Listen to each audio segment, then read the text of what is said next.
La saison des résultats arrive bientôt et beaucoup d'entreprises vont annoncer leurs résultats pour le deuxième trimestre de 2025. Alors c'est maintenant qu'il faut se positionner sur des pépites. Dans cette vidéo, je vais partager avec vous 5 entreprises que je trouve sous-valorisées par le marché. Ces dernières semaines, j'ai fait beaucoup de recherches et j'ai trouvé pas mal d'entreprises exceptionnelles à de très bons prix, en particulier sur le marché japonais. J'ai trouvé des entreprises à plus de 40% de croissance par an, à des valorisations vraiment raisonnables, alors ne perdons pas de temps et rentrons directement dans le vif du sujet. Commençons cette vidéo par Vitec Software. Pour ceux qui connaissent pas Vitec, c'est une entreprise technologique suédoise de SaaS, Software as a Service, spécialisée. Vitec a 46 unités de business différentes qui sont chacune indépendantes. Chaque unité représente un logiciel spécialisé dans un domaine, comme les systèmes de pharmacie, la gestion d'énergie, les solutions pour les banques et les assureurs, ou encore pour l'éducation ou les associations religieuses. Vitec évolue en Europe dans plus de 12 pays et a des clients dans plus de 50 pays. Le modèle économique de Vitec repose sur des abonnements qui représentent 88% du chiffre d'affaires global de l'entreprise. En ce qui concerne la croissance, Vitec a vu son chiffre d'affaires atteindre 880 millions de couronnes suédoises, en progression de plus 23% sur un an. Le chiffre d'affaires de Vitec progresse de plus de 20% par an depuis plus de 5 ans. Les revenus récurrents, aussi appelés ARR, ont progressé de plus 28% sur un an. La croissance des revenus récurrents est très importante parce que ce sont des revenus presque certains pour les années à venir. Durant mon analyse, j'ai remarqué que les marges de Vitec baissaient sur un an. Par exemple, la marge opérationnelle est passée de 21% en 2024 à seulement 17% en 2025.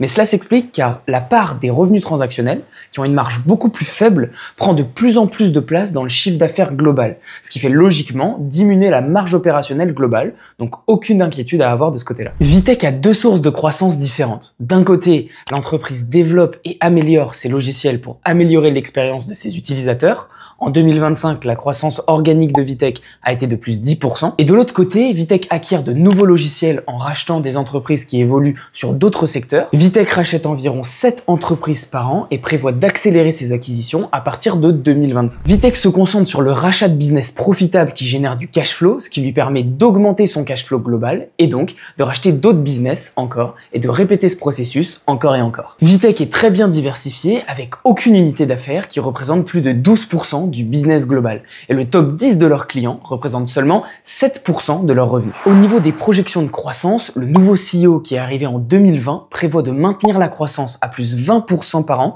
jusqu'à 2030. Il veut augmenter le nombre d'acquisitions chaque année pour garder leur cible sur des business qui génèrent du cash flow, mais qui sont aussi en croissance. Au niveau valorisation, l'action s'échange pour 18 fois son cash flow opérationnel, alors que la moyenne sur 10 ans est à 20. Si on compare la valorisation de Vitec à Constellation Software, par exemple, qui est littéralement le copier-coller de Vitec, mais en Amérique du Nord, on voit tout de suite que Vitec est complètement sous-valorisé. Constellation Software s'échange pour 32 fois le cash flow, soit presque le double de Vitec. Je pense que les investisseurs se sont complètement désintéressés du marché européen, et donc que des entreprises comme Vitec, avec un excellent business et une excellente croissance, sont complètement sous-valorisées comparé à leurs homologues américains. Je suis personnellement rentré sur Vitec autour des 40 € sur un point bas et je compte bien garder l'action sur les 2 à 3 prochaines années. Continuons avec InPost. Je vous ai déjà parlé d'InPost dans ma vidéo 5 actions sous-évaluées pour le mois de juin 2025 et InPost est encore là aujourd'hui. Pour ceux qui l'auraient raté, InPost est une société de livraison de colis polonaise spécialisée dans le e-commerce. Ce sont les propriétaires de Mondial Relais en France notamment. InPost se focalise sur la livraison automatisée via des casiers automatiques et des points relais,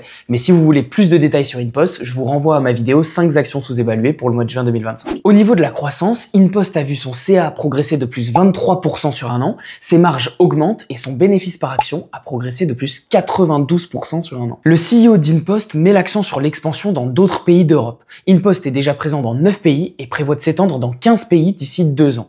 InPost met aussi l'accent sur le Royaume-Uni où elle veut s'imposer comme le leader incontesté. 54% du chiffre d'affaires actuel d'InPost est encore réalisé en Pologne, ce qui donne une marge de progression énorme à l'entreprise dans le reste de l'Europe. Si on calcule rapidement le potentiel de croissance de l'action sur les 5 prochaines années, on voit que si InPost augmente son free cash flow de 25% par an, sachant qu'elle est plutôt autour des 40% aujourd'hui, et que le ratio prix sur free cash flow se maintient autour de 20, ce qui est aussi très conservateur, alors l'action pourrait produire un rendement de plus 30% par an sur les 5 prochaines années. Personnellement, je suis actionnaire d'InPost et l'entreprise représente aujourd'hui 5% de mon portefeuille et j'envisage au moins 20% de rendement sur les 2 à 3 prochaines années. Continuons avec MSCI. MSCI, c'est l'entreprise qui crée et gère les indices boursiers sur lesquels se basent les ETF dans lesquels vous investissez. Ils ont par exemple l'indice MSCI World ou l'indice MSCI Emerging Markets. MSCI va gagner de l'argent à chaque fois qu'un gérant va vouloir créer un ETF qui s'appuie sur leur indice. Et en plus de ça,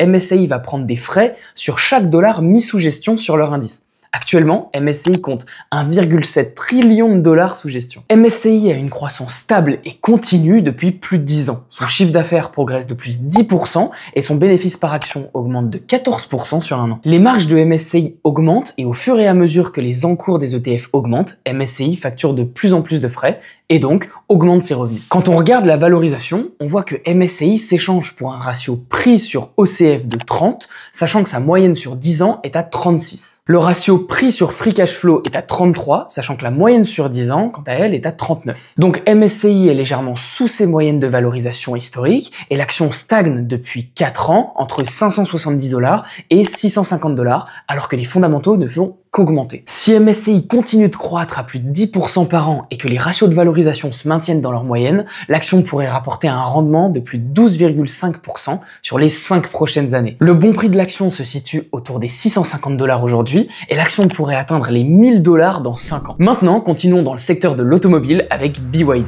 BYD est le constructeur automobile qui fait fureur en ce moment. L'entreprise explose ses ventes alors que son concurrent principal, Tesla, voit ses ventes chuter. BYD a fait ce qu'on appelle un stock split récemment. Ça veut dire qu'ils ont divisé leur action pour que le prix soit plus faible et donc que plus d'investisseurs peuvent investir sur l'action. Au niveau de la croissance, BYD voit son chiffre d'affaires progresser de plus de 30% sur un an et l'action est notée 3,76 sur Stock Lock, ce qui est plutôt bon. La rentabilité de BYD est bien plus élevée que ses concurrents, ce qui permet d'augmenter ses ventes malgré des prix défiant toute concurrence. Côté valorisation, BYD s'échange pour un PER de 20, ce qui est bien en dessous de ses moyennes sur 10 ans.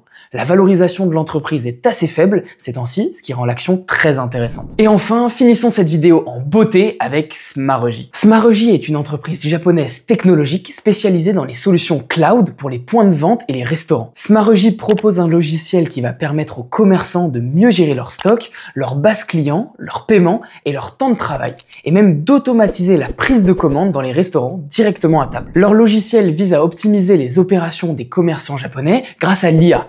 Smaroji compte déjà plus de 37 391 magasins clients, soit plus 6 234 magasins sur un an. En termes de chiffres, l'ARR, donc Annual Recurring Revenue, soit les revenus récurrents de Smaroji, a augmenté de 41,6% sur un an. Le chiffre d'affaires a progressé de 38,8% sur un an et l'entreprise prévoit un CA total de 8,2 milliards de yens en 2025.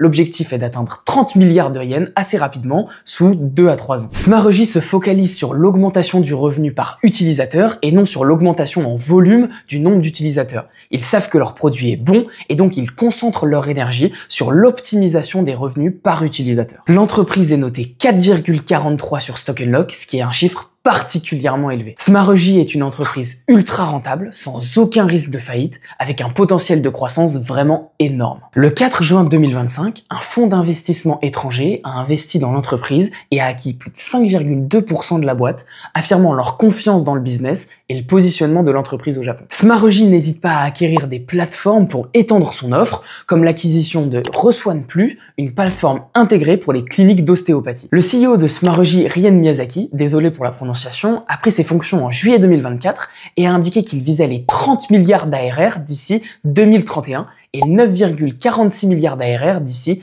avril 2026. Le CEO a mentionné qu'il a une approche step by step pour atteindre ses objectifs. Il vise une croissance annuelle moyenne de plus 30% par an de l'ARR. Je vous mets quelques screenshots à l'écran de mon analyse globale sur Smaroji qui est assez complète, mais si vous voulez l'analyse complète, je vous laisse mettre un commentaire sous la vidéo et je vous l'enverrai directement. Smaroji a une croissance explosive et les prévisions de croissance sont encore plus folles.